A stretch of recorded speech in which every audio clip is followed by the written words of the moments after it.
Good morning, students. We will discuss the next part of the film analysis of Chemmin.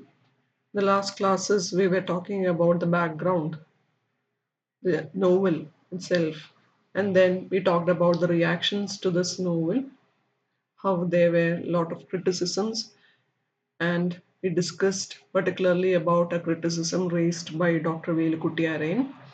And then we moved to the story of Chemmi.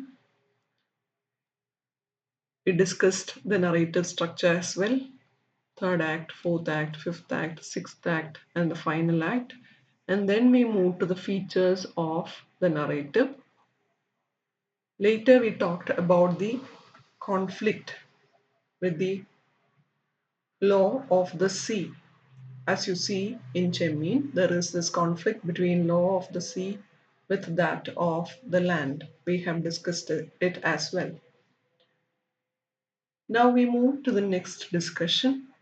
So in this class, I'll be quoting some portions from that article which I narrated in my first class, the article written by C.S. Venkatesan. So I'll be adding points from that article as well. So here we see C as an active character. C is one of the central characters in the movie. So that happened, actually, I discussed it in the last class too. That happened in the editing table. The importance given to the sea happened in the editing table by Rishikesh Mukherjee. So the myth associated with the sea is always in the unconscious of the cinema. Here, the sea represents a mother who provides for their children, for her children, as well as punish her children. And if you remember, the opening shot is the sea, and the end shot is also the sea. And that shows the significance of the sea. And we see that it gains all those human traits, that is, anthropomorphically acquired traits like ministration, anger. So, all these human characteristics are attributed to the sea also. The seascape with its various moods, turbulences, punctuate the narrative. We see the raging sea, the roaring sea, cheering sea, and the sea which embraces the human drama which is unfolding before its eyes. So, sea is actually an active character here.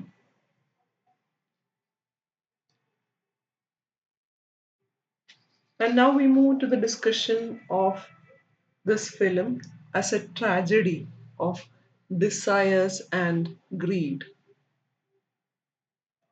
All the characters in this movie are the victims of desire and greed. They are in conflict with what is known as the law of the sea, which is completely against desire and greed.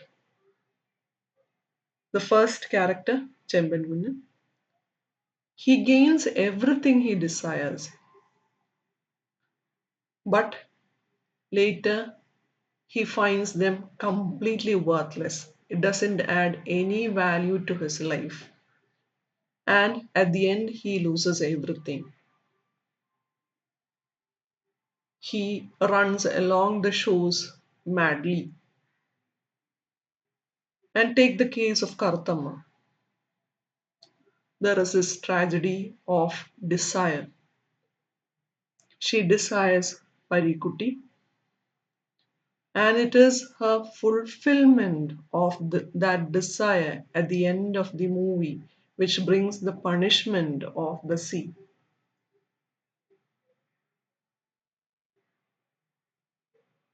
So I will read a part from this article.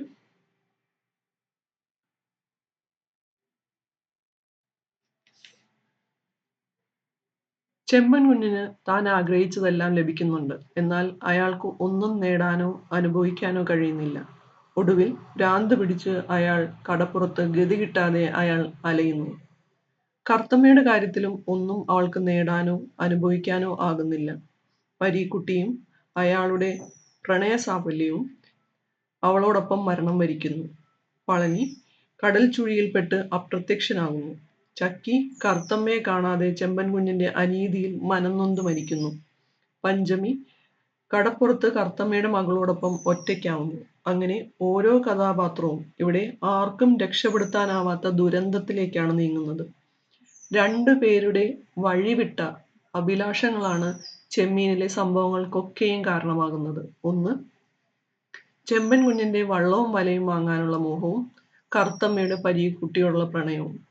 ഇവിടെ കറുത്തമ്മയും ചെമ്പൻ കുഞ്ഞും കടലിന്റെ ക്രമം ലംഘിച്ചാണ് കരയിലേക്ക് കൂറുമാറാൻ ശ്രമിക്കുന്നത്. എന്നാൽ കടലിന്റെ നിയമം അവരെ രണ്ടുപേരെയും ഒടുവിൽ കീഴടക്കുന്നു. ഒടുവിൽ ഈ രണ്ട് അഭിലാഷങ്ങളും മറ്റുള്ളവരെയെല്ലാം മരണത്തിലേക്കും ദുരന്തത്തിലേക്കും നയിക്കുന്നു. So these are the two characters, ചെമ്പൻ കുഞ്ഞ് and Karuthamma, who move against the law of the land and invites the wrath of the sea for themselves and for the other people who are related to them. Now we move to the character study. First character, Karuthamma. She is the central character, one of the central characters. So she is a tragic figure. As I said earlier, she is a tragic figure torn between her own desires, and there is this other side, there is all those social norms. She is actually torn between Parikutti and Palani eventually. So Parikutti becomes the representative of desire, and Palani, although she marries Palani according to the social norms. And as you see, her life is full of uncertainties. I'll read from this part.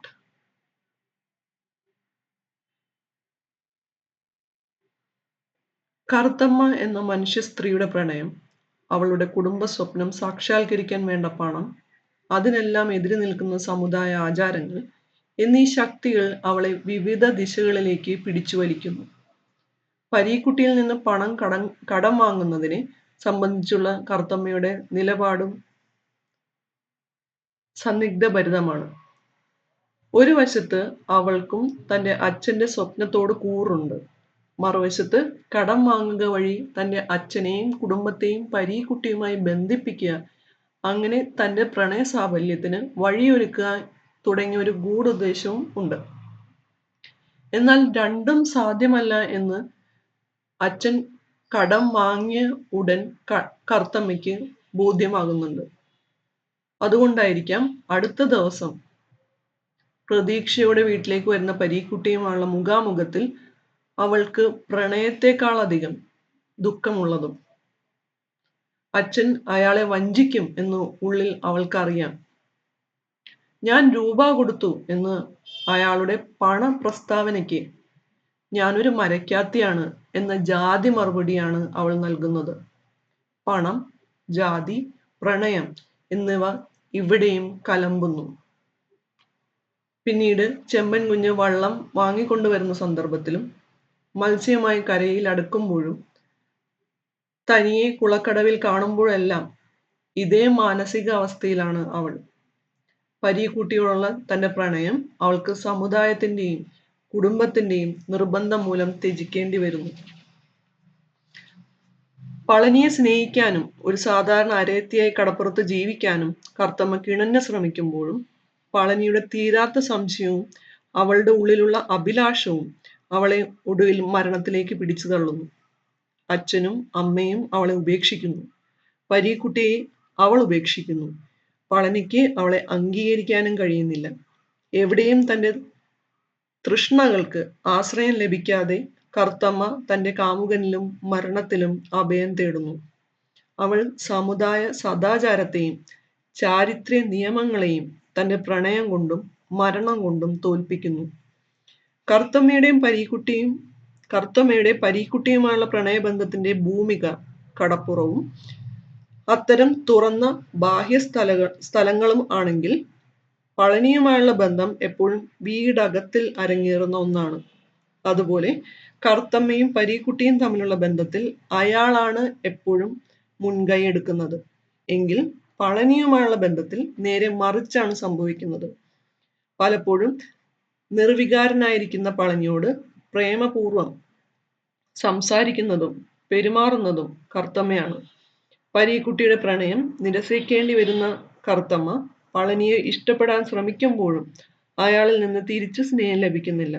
സംശയത്തിന്റെ നിഴൽ എപ്പോഴും അവർക്കിടയിലുണ്ട്. കടൽ പോലെ ചഞ്ചലമായ അയാളുടെ മനസ്സിൽ സംശയം ഏറിയും ഇറങ്ങിയും നിലകൊള്ളുന്നു. So that's about Karuthamma. So as you know, as you understand, she is a figure torn between desire and social norms. So she is trying her level best to adjust to the social laws of the community, but ultimately she fails. She couldn't withhold her own desire for Parikuti, and that brings tragedy to her life. So she is actually a victim of her own sincerity, her own desires. And look at the way she engages herself with these two male characters. First one, it is Parikuti, her relationship with Parikuti. In that relationship, she is a more or less a submissive one. The other person, Parikuti, takes the uh, uh, thing forward, this love forward. And in the relationship between Palani and Karuttama, it is Karuttama who takes all those initiatives to take that relationship forward. So please note that difference too, and how their love is intertwined. It is complicated with the questions of caste, with money. That is also to be noted. Now we move to the next character, Chemban Gunya. So Chemban Gunya wishes to become an individual, freeing himself from the bounds of community norms. So that itself is a transgression from the part of a fisherman. Fisherman should always be part of the community. He can't be an individual who thinks about himself. So from that point itself, from the first shot itself, we see Achan Gunya and a group sitting together and Chemban Gunya walking alone. So from the first shot itself, we understand that he's a completely different person, completely different from his own group, fisherman group. So he is entrepreneurial, he is very enterprising, very ambitious. So, despite being a Mukuan, a fisherman, he decides to own a boat to acquire prosperity and property. He talks to Chucky like that. "നമുക്കൊന്ന് സുഖിക്കണം." So that is against the system which their community follows. For him, it is the fulfillment of his desires which leads to his tragedy. Whether it can be his buying of boat, his how he marries off Kartama to Palani, his remarriage to Papikunya, and he wished to live the life of Kandangoran. So let me read a part from this article.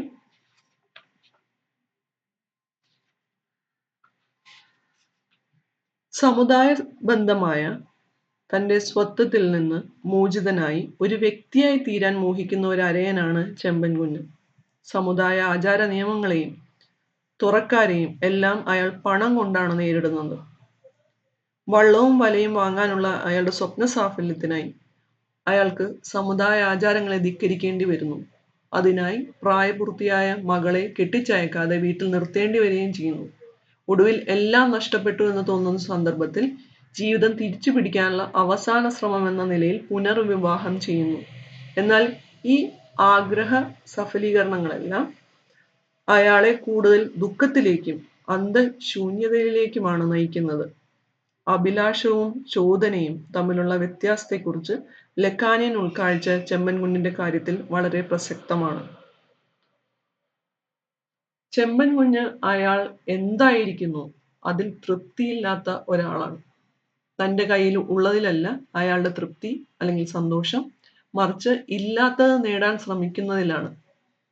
മറ്റ് മരയ്ക്കാന്മാരിൽ നിന്ന് വ്യത്യസ്തമായി അയാൾക്ക് പണം സ്വരുക്കൂട്ടണം, സ്വന്തം വള്ളവും വലയും വേണം. വള്ളം സ്വന്തമാക്കിയപ്പോൾ വലകൾ വേണം, അതും സ്വന്തമാക്കിയപ്പോൾ കൂടുതൽ വള്ളങ്ങൾ വേണം. തന്നെക്കാൾ മിടുക്കനായ പളനിയെ കാണുമ്പോൾ അയാളെ തൻ്റെ വരുതിയിൽ കൊണ്ടുവരണം. വള്ളം വാങ്ങാൻ ചെല്ലുമ്പോൾ കണ്ടങ്കോരന്റെ സുന്ദരിയായ ഭാര്യ പാപ്പിയെ കാണുമ്പോൾ തൻ്റെ ചക്കിയും അവരെ പോലാകണം എന്നുള്ള ചിന്ത വരുന്നു. തൻ്റെ കൂടെയുള്ള ചക്കിയെ കണ്ടൻകോരന്റെ ഭാര്യയെ പോലെ കുറെ കൂടി തടി വെപ്പിച്ച് അയാൾക്കും സുഖിക്കണം. അങ്ങനെ പോകുന്നു അയാളുടെ ഒരിക്കലും അടങ്ങാത്ത അഭിലാഷങ്ങൾ. യഥാർത്ഥത്തിൽ ഈ ആഗ്രഹങ്ങളെല്ലാം തന്നെ അയാൾ സാധിക്കുന്നുമുണ്ട്. ധാരാളം പണം സമ്പാദിക്കുന്നു, വള്ളവും വലയും സ്വന്തമാക്കുന്നു, പളനിയെ മരുമകനായി ലഭിക്കുന്നു, ചക്കി മരിക്കുമ്പോൾ പാപ്പിയെ വിവാഹം ചെയ്യുന്നു. പക്ഷെ ഓരോ സ്വപ്നവും സാക്ഷാത്കരിക്കപ്പെടുന്നതോടെ അവയുടെ മായികത നഷ്ടപ്പെടുകയും അവ അർത്ഥരഹിതമാവുകയും ചെയ്യുന്നു. ഒരു മരീചികയെ പോലെ അയാൾ തൻ്റെ സുഖങ്ങളെ പിന്തുടർന്നുകൊണ്ടേയിരിക്കുന്നു. എന്നാൽ അയാൾ പ്രതീക്ഷിച്ച സുഖാനുഭൂതി അവ ഒരിക്കലും ഉളവാക്കുന്നില്ല. ചെമ്പൻ കുഞ്ഞിന്റെ ഏറ്റവും ധന്യവും തീവ്രവുമായ മുഹൂർത്തങ്ങൾ പണം കയ്യിൽ വരുന്നതും അവ എണ്ണുന്നതുമായ സന്ദർഭങ്ങളാണ്. അതുകൊണ്ട് തന്നെ ഒന്നിൻ്റെയും ഉപയോഗമൂല്യം കൊണ്ട് അയാൾക്ക് സംതൃപ്തി കിട്ടുന്നില്ല. അയാൾ എന്നേക്കുമായി വിനിമയ മൂല്യത്തിന്റെ തടവറയിൽ ബന്ധിതനാണ്. എല്ലാ ബന്ധങ്ങളും അയാൾക്ക് തൻ്റെ ആഗ്രഹ സമ്പൂർത്തിക്കായിട്ടുള്ള മാധ്യമങ്ങൾ മാത്രമാണ്. ആരോടും ഒന്നിനോടും അയാൾക്ക് സ്ഥിരമായ സ്നേഹ വായ്പോ അടുപ്പമോ ഇല്ല. കുട്ടിക്കാലം തൊട്ട് അറിയുന്ന അച്ഛൻ കുഞ്ഞിനെ എല്ലാ കാര്യങ്ങൾക്കും ആശ്രയിക്കുമ്പോഴും തൻ്റെ ഒരു കാര്യത്തിലും അയാളെ അടുപ്പിക്കുന്നില്ല. തുറയിൽ അച്ഛനെ അയാൾ പണവും കാഴ്ചയും കൊടുത്ത് സ്വാധീനിക്കുന്നു. പണം ആവശ്യമുള്ളപ്പോൾ അയാൾ പരീക്കുട്ടിയോട് താഴ്മയായി ചോദിക്കുന്നു. കാര്യം കഴിയുമ്പോൾ അയാളെ തള്ളിപ്പറയുന്നു. ചക്കിയെ അയാൾ തിരിച്ചറിയുന്നത് അവരുടെ മരണശേഷം അഭാവത്തിൽ മാത്രമാണ്. തൻ്റെ ദുര സാധിക്കാനുള്ള ഉപകരണം മാത്രമാണ് അയാൾക്ക് ചക്കിയുമായുള്ള സുഖിക്കൽ അയാൾ ഭാവന ചെയ്യുന്നത് പോലും എപ്പോഴും ഭാവിയിലും മറ്റൊരു ശരീരവും മാത്രമാണ്. പളനിയും കർത്തമ്മയും പഞ്ചമിയും അയാൾക്ക് ലക്ഷ്യം നേടാനുള്ള ഉപാധികൾ മാത്രം. അത് സാധിക്കാതെ വരുമ്പോൾ അയാൾ അവർ ഓരോരുത്തരെയും ഉപേക്ഷിക്കുന്നു.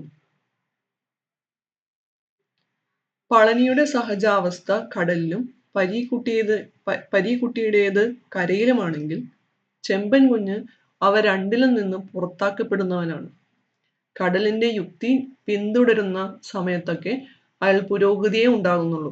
എന്നാൽ സ്വത്ത്, സമ്പാദ്യം, മൂലധന സമാഹരണം തുടങ്ങിയ കരമൂല്യങ്ങളുടെ പ്രലോഭനത്തിൽ പെടുന്നതോടെ അയാളുടെ സമനില തെറ്റുന്നു. So that's about ചെമ്പൻ കുഞ്ഞ്. As I said earlier, he is actually a slave to the transactional value of commodity, that is known as ഉപയോഗ മൂല്യം, and he is unable to appreciate the use value, വിനിമയ മൂല്യം. Sorry, the other way. He is actually the slave to the transactional value, that is the vinimaya mulyam, and he is unable to appreciate the use value of it. Sorry. And as I described, he has no attachment to any of these relations. So he takes all these people into his life when he needs something, and he believes that only the money has the power to transform or normalize or bring peace to his life. But at the end of his life, he understands the mistake, but he was too late, and he had to succumb to the tragedy which he himself invited into his life by transgressing the law of the sea. So that is the life of Chemban. Now we have Parikutti. So he seems like a flat character without without many emotions. He has only one emotion, that is his love for Kartama. So, and also he has only one aim in his life, that is to get Kartama into his life. So he's a very innocent guy, a very rustic simpleton in matters of love, and he always remains in that uncertain world. That is something like, as you know, the character Trishangu. So he is neither rejected, no, he has this affirmed love of Kartama. So he oscillates in between. And he too also follow the laws of the land, and hence brings the tragedy to his life. He believes in the power of money, and he doesn't keep any strictness in lending. That is why he lent his money to Chembangunyan, and later he fails in all and loses his business, his family. There is this his father who throws him out from their family, and at the end he finds solace in death along with Kartama. As I read, കരയുടെ പ്രതിനിധിയായ പരീക്കുട്ടിയുടെ കാര്യത്തിൽ അയാൾക്ക് ഒരൊറ്റ ലക്ഷ്യമേ ജീവിതത്തിലുള്ളൂ, അത് കറുത്തമ്മയാണ്.